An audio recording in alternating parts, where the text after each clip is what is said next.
So earlier this year, I covered a tactical shooter that was scheduled to release in Q4 of 2021. Since then, numerous petitions and brigades against the developers have appeared online in an attempt to stop the development of 6 Days in Fallujah. And this isn't the first time.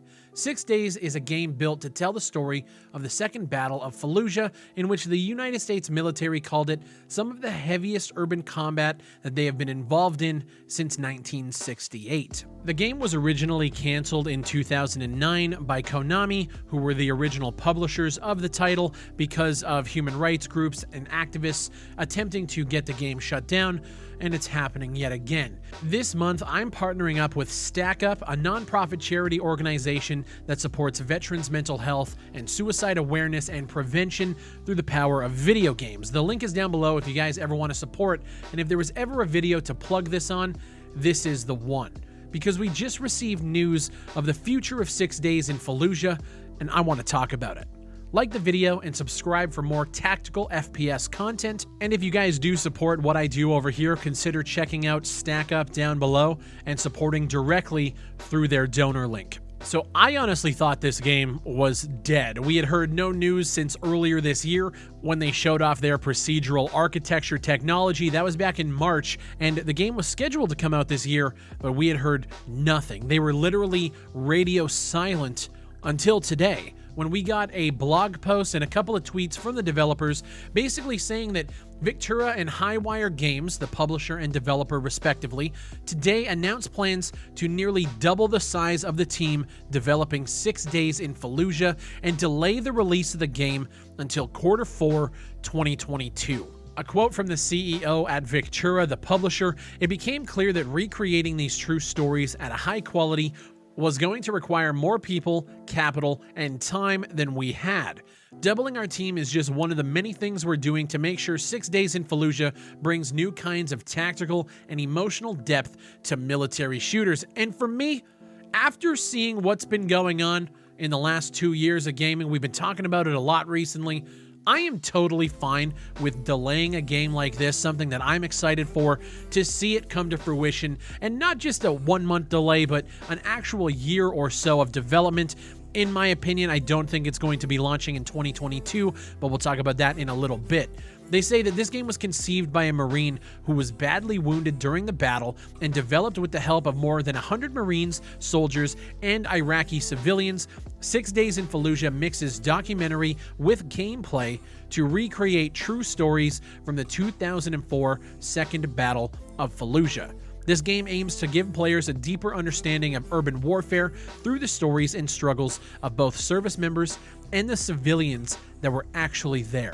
And for me, I'm excited for this game to come to fruition. At this point, we haven't seen much in terms of gameplay. We've seen some pre-rendered cutscenes as well as what looks to be a little bit of gameplay. But again, that was so long ago, almost a year at this point, that things could change. We don't know where they are in development. Yes, they are doubling their size, but we really don't have any information on the piece of software that we're going to be getting. And I think that is the key distinction that I need to start making on this channel. I myself am very excited for the concept, for the execution of 6 Days in Fallujah, and I want to see how they tell these stories. If it's just that hoorah American kind of storytelling that we get in games like Call of Duty, I'm not going to be very much interested in this. If they really want to tell the true story, and like I said in my last video on this, there will be a playlist down below if you guys do want to catch that.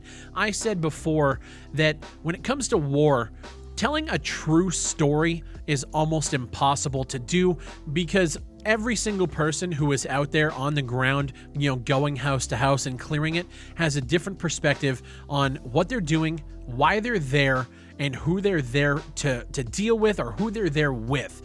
Truth is very subjective when it comes to war, and I think that's going to be the catalyst for a lot of the criticism that's going to come these guys' way once the game starts to really showcase, the stories that they're telling, the gameplay, and how they're making it, gritty and realistic.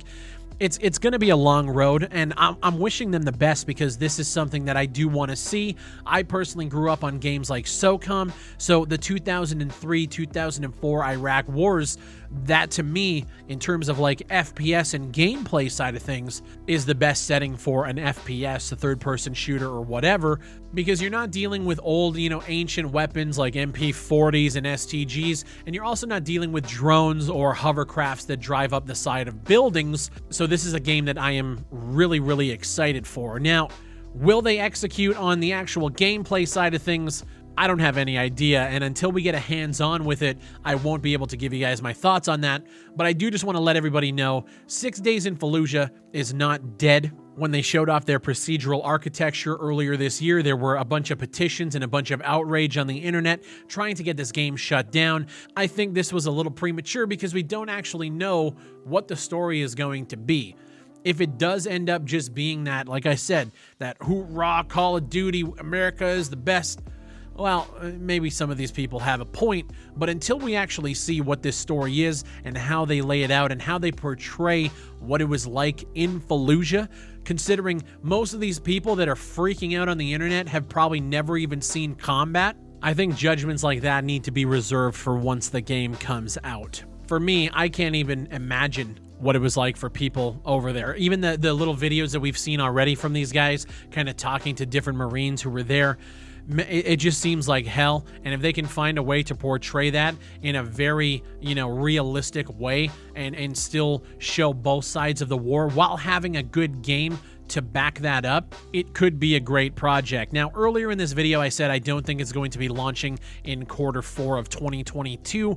I really don't think they're going to put themselves around the release of Modern Warfare 2 just because they're going to get swallowed up, because at the end of the day, the story and the Marines and everything else, that's all awesome. The game itself is going to be compared to the likes of Call of Duty, and I could really just see them delaying it until like maybe Q1 or Q2 of 2023, and I think that would give them more than enough time to really bring this game, polish it up, and deliver the experience that they keep claiming they want to deliver. Let me know what you guys think down below, and again, the Stack Up link is in the description and the top pinned comment. If you guys do support veterans, not only in the United States, because I'm from Canada, and I made sure that Stack Up works with veterans all over the world in all allied countries so that we can support all of these guys who, in my opinion, don't really get the recognition or the support that they deserve when they get back from wherever they've been deployed. So if you guys do want to support them, the link is down below. I figure we could use this platform for some good this year, and Stack Up is a great way to do that. I appreciate you guys watching, and I'll see you on the next one.